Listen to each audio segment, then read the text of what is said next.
ആദരണീയായിട്ടുള്ള മന്ത്രി ശ്രീമതി കെ ചിന്നുവായിട്ട് ഉദ്ഘാടനം ചെയ്യുകയാണ്. നേരത്തെ നമ്മൾ ആലോചിച്ച് വെച്ചപ്പോൾ ഇവിടെ തെരഞ്ഞെടുപ്പൊക്കെ ആയതുകൊണ്ടാണ് ഇത്രയും നീണ്ടുപോയത്.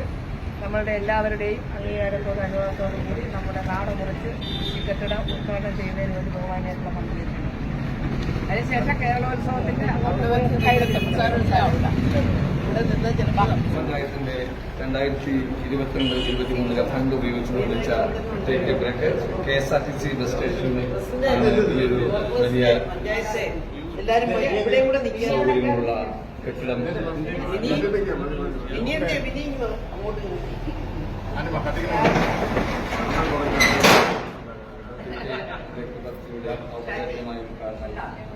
ബഹുമാനപ്പെട്ട മിനിസ്റ്റർ എല്ലാവരുടെ അനുമതിയോടുകൂടി റിബൺ കെട്ടി ചെയ്ത് ഉദ്ഘാടനം നിർവഹിക്കുകയാണ്.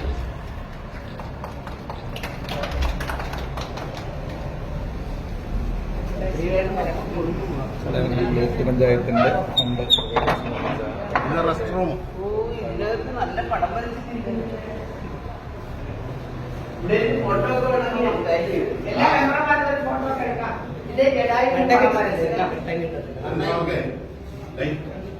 എല്ലാരും കയറിയേക്കും എന്നൊരു ഫോട്ടോ എടുക്കാം.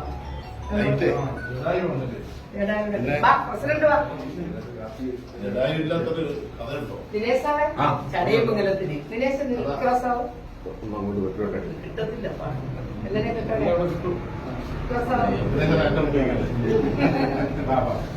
അതിനകത്ത് എല്ലാരും ഉണ്ടാ. വേറെ ആരും നിൽക്കുന്ന മെമ്പർമാരും അതിനുള്ള ലൈറ്റ് ഇപ്പോഴും അല്ല സഖാവ കുരിയോടെ മെമ്പർ അവിടെ നിൽക്കുന്നതിന്റെ കുരിയോടെ മെമ്പറൊക്കെ അവിടെ നിൽക്കുന്നതിന്റെ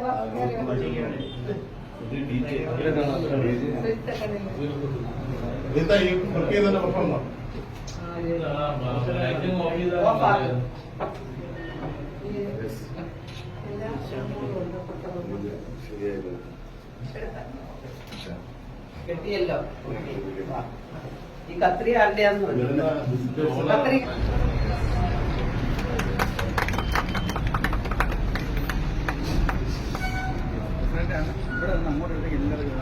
ശരി ഓക്കെ അതല്ലേ ശരി.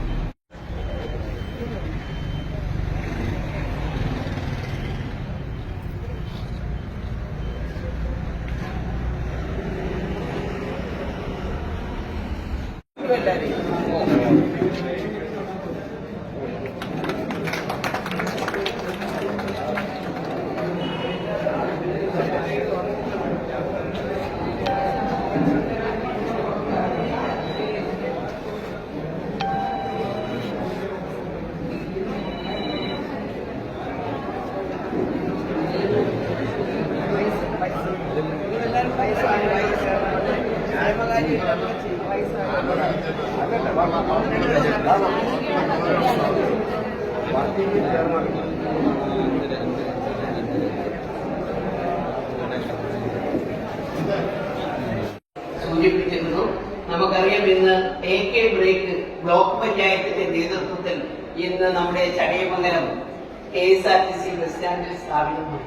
നമുക്കറിയാം അത് കുറച്ചു നാളായിട്ട് അതിന്റെ വർക്ക് പൂർത്തീകരിച്ച് കിടന്നു എന്നുണ്ടെങ്കിലും കുടിവെള്ളം ഉൾപ്പെടെയുള്ളത് സ്ഥാപിതമാകാത്തത് കൊണ്ട് മാത്രമാണ് അത് കുറച്ച് താമസം നേരിട്ട് എന്നുള്ളത് നമുക്ക് നല്ലതുപോലെ അറിയാം. KSRTCയുടെ മന്ത്രി ഉൾപ്പെടെ അതിന്റെ ഒരു സൂചന എന്നോട് പറഞ്ഞപ്പോഴും ഞാൻ പറഞ്ഞു എത്രയും പെട്ടെന്ന് ഇവിടുത്തെ തെരഞ്ഞെടുപ്പ് ഇടയ്ക്ക് വന്നു, എത്രയും പെട്ടെന്ന് അത് തുറന്നു പ്രവർത്തിക്കും, കുടിവെള്ളമൊക്കെ ഇപ്പോൾ ആയി കഴിഞ്ഞിട്ടുണ്ട് എന്നുള്ളത്. പിന്നെ ഇവിടെ ഔപചാരികമായി ഉദ്ഘാടനം ചെയ്ത ടേക്ക് ബ്രേക്ക് എന്ന് പറയുമ്പോൾ നമ്മുടെ ബസ് സ്റ്റാൻഡുകളിലും അല്ലെങ്കിൽ യാത്ര ചെയ്തൊക്കെ വരുമ്പോൾ നമ്മുടെ സ്ത്രീകളും പെൺകുട്ടികളും പുരുഷന്മാരടക്കം പ്രാഥമിക ആവശ്യം നിറവേറ്റാൻ ബുദ്ധിമുട്ടുന്നതും നേരിട്ട് മനസ്സിലാക്കിയതിന്റെ അടിസ്ഥാനത്തിലാണ് 38 ലക്ഷം രൂപ ചെലവഴിച്ചുകൊണ്ട് പരിപൂർണമായി കുടിവെള്ളം ഉൾപ്പെടെയുള്ള സജ്ജീകരിച്ചുകൊണ്ട് കഫേ എന്ന് പറഞ്ഞാൽ അല്പം വിശ്രമിക്കുമ്പോൾ ഒരു ചായയും ഒരു സ്നാക്സും കഴിക്കുന്നതിന് ആവശ്യമായ സംവിധാനങ്ങൾ നടപ്പിലാക്കുവാനുള്ള രീതിയിലാണ് ആ കെട്ടിടം പ്ലാൻ ചെയ്തിരിക്കുന്നത്. അത് വരുന്ന ദിവസങ്ങളിൽ ടെൻഡർ ചെയ്തുകൊണ്ട് നല്ല ക്ലീനിംഗ് ഫെസിലിറ്റിയുള്ള ആളുകളെ ഏൽപ്പിച്ചുകൊണ്ട് അത് നാടിന് നമ്മൾ പൂർണ്ണമായി സമർപ്പിക്കുവാനാണ് തീരുമാനിച്ചിട്ടുള്ളത്. മുലയൂട്ടുന്ന അമ്മമാരെ സംബന്ധിച്ച് പറയുമ്പോൾ കുഞ്ഞുങ്ങൾക്ക് പാലൂട്ടുവാനും വിശ്രമിക്കുവാനും വരെയുള്ള സംവിധാനമാണ് നമ്മൾ അതിൽ കൊടുത്തിട്ടുള്ളത്. നമ്മൾ വെളുന്നല്ലൂർ ഗ്രാമപഞ്ചായത്തിലും മടത്തറയിലും നടത്തിയിട്ടുണ്ട്. തീർച്ചയായും നമ്മുടെ നാട്ടിലെ ജനങ്ങൾ അത് രണ്ട് കൈ നീട്ടി സ്വീകരിക്കുമെന്ന കാര്യത്തിൽ യാതൊരു സംശയമില്ല. ചടയമംഗലത്ത് ഇന്ന് ഉദ്ഘാടനം ചെയ്യപ്പെട്ട ഡേക്കെ ബ്രേക്ക് ഒരുപക്ഷെ ചടയമംഗലത്തിന്റെ ഏറ്റവും പ്രാഥമികമായ ആവശ്യമായിരുന്നു ആ ഡേക്കെ ബ്രേക്ക്. ഞങ്ങളുടെ ഭരണസമിതി അധികാരത്തിൽ വരുമ്പോൾ അവിടെ ചടയമംഗലം കേന്ദ്രമാക്കി പ്രാഥമിക ആവശ്യങ്ങൾ യാത്രക്കാരടക്കമുള്ള മറ്റ് സ്ഥലങ്ങളിൽ നിന്ന് വരുന്ന ആളുകളടക്കമുള്ളവർക്ക് പ്രാഥമിക ആവശ്യങ്ങൾ നിറവേറ്റുവാൻ ഒരു സംവിധാനമില്ലാത്തതിന്റെ പ്രശ്നം നേരിട്ടും നമുക്ക് ബോധ്യപ്പെട്ടിട്ടുണ്ട്. ഞങ്ങളുടെ ഭരണസമിതിക്കും അത് ബോധ്യപ്പെട്ടതിന്റെ അടിസ്ഥാനത്തിലാണ് ടൗണിൽ തന്നെ അതിനുള്ള സൗകര്യമൊരുക്കണമെന്ന് നിശ്ചയിക്കപ്പെട്ടു. രാഷ്ട്രീയം വികസനത്തിന്റെ കാര്യത്തിൽ കാണിക്കാത്തവരാണ്. വികസനം ചടയമംഗലത്തിന്റെ പൊതുവികസനത്തിന്റെ കാര്യത്തിൽ ഒരു രാഷ്ട്രീയവും എടുക്കാത്തവരാണ് ഞങ്ങളെല്ലാവരും. ഞങ്ങൾക്ക് വളരെ വേദനയുണ്ടായി. ഞങ്ങളോടൊപ്പം വിവിധ LDF മാത്രമാണ് ഈ ഭരണസമിതിയിലുള്ളത്, UDFന്റെ അംഗങ്ങളുമുണ്ട്. പക്ഷേ വികസനത്തിന്റെ കാര്യത്തിൽ ഒരു രാഷ്ട്രീയ വിവേചനവും ബ്ലോക്ക് പഞ്ചായത്ത് ഭരണസമിതിയുടെ ഭാഗത്തു നിന്നുണ്ടാകാറില്ല.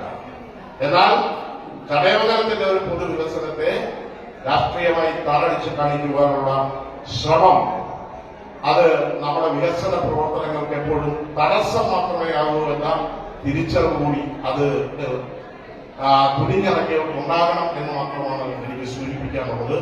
രാഷ്ട്രീയമാണെന്ന് ഈ നാടിന്റെ വികസനത്തിനായി ഒറ്റക്കെട്ടായി മുന്നോട്ട് പോകാനുള്ള ഒരു ആർജവം കൂടി അവർ കാണിക്കണമെന്നാണ് എനിക്ക് സൂചിപ്പിക്കാനുള്ളത്. ഇന്നത് ഉദ്ഘാടനം ചെയ്യപ്പെട്ടു. ഇവിടെ ഗവൺമെന്റും സജീവമടക്കമുള്ളവരുണ്ട്. നാളെ അത് അടച്ചിട്ടു എന്ന് പറഞ്ഞ് വർത്തമാനവും ചാനൽ വാർത്തയും ഉണ്ടാകാതിരിക്കണം. കാരണം ഒരു 10 ദിവസം കൊണ്ട് കഴിഞ്ഞാൽ പ്രവർത്തിക്കാൻ കഴിയും. ഇതിന് ഉദ്ഘാടനം ചെയ്യപ്പെട്ട സ്ഥാപനം നമുക്ക് അതിന് പറ്റിയവരാണെന്ന് ഗ്രാമപഞ്ചായത്തിന്റെ പ്രസിഡന്റ് സൂചിപ്പിച്ചു. അത് ഞങ്ങൾ ഉടൻ തന്നെ അവർക്ക് ഹാൻഡ് ഓവർ ചെയ്യും. നാളെയും മറ്റന്നാളും ഹാൻഡ് ഓവർ ചെയ്യും. അത് ഒരു ടെൻഡർ നടപടിയിലൂടെ അത് ഒരു ആളിനെ അല്ലെങ്കിൽ ഒരു ഗ്രൂപ്പിനെ നമുക്ക് ഏൽപ്പിക്കാൻ കഴിയാണ്. കഫറ്റീരിയ അടക്കമുള്ള മറ്റ് ടോയ്ലറ്റ് സൗകര്യങ്ങളടക്കം നമുക്ക് ഏൽപ്പിക്കാൻ കഴിയുന്ന തരത്തിലൊരു ടെൻഡർ നടപടികൾ പൂർത്തീകരിക്കപ്പെട്ട് അതിനുശേഷം മാത്രമാണ് അത് പ്രവർത്തിക്കാൻ കഴിയുന്നത്. അതുപോലെ തന്നെ ഇന്ന് അല്പസമയം മുമ്പ് നടത്തപ്പെട്ട ടേക്ക് ബ്രേക്ക് വളരെ പ്രതിസന്ധി ഘട്ടത്തിലാണ് ബ്ലോക്ക് പഞ്ചായത്ത് ആ പ്രവർത്തനത്തിൽ ഏർപ്പെടുകയും ചേച്ചി ഇവിടെ സൂചിപ്പിച്ചു. നമ്മുടെ KSRTC അതിനോട് കാണിച്ചിരുന്ന മുഖം തിരിഞ്ഞ അവസ്ഥ, ആ അവസ്ഥയിലെല്ലാം നിന്നുകൊണ്ട് വളരെ മികച്ച രീതിയിൽ ബ്ലോക്കിന്റെ വൈസ് പ്രസിഡന്റ് ആയാലും പ്രസിഡന്റ് ആയാലും ഒറ്റ മനസ്സോടുകൂടി നിന്നുകൊണ്ട് അതിന്റെ പ്രവർത്തനം നടപ്പാക്കുകയും നേരത്തെ ഇവിടെ സ്വാഗതം ആശംസിച്ച ചെയർമാൻ പറഞ്ഞതുപോലെ ഗ്രാമപഞ്ചായത്തിന് കൈമാറി തരും എന്ന് പറഞ്ഞ് കൈമാറി തന്നിട്ടില്ല.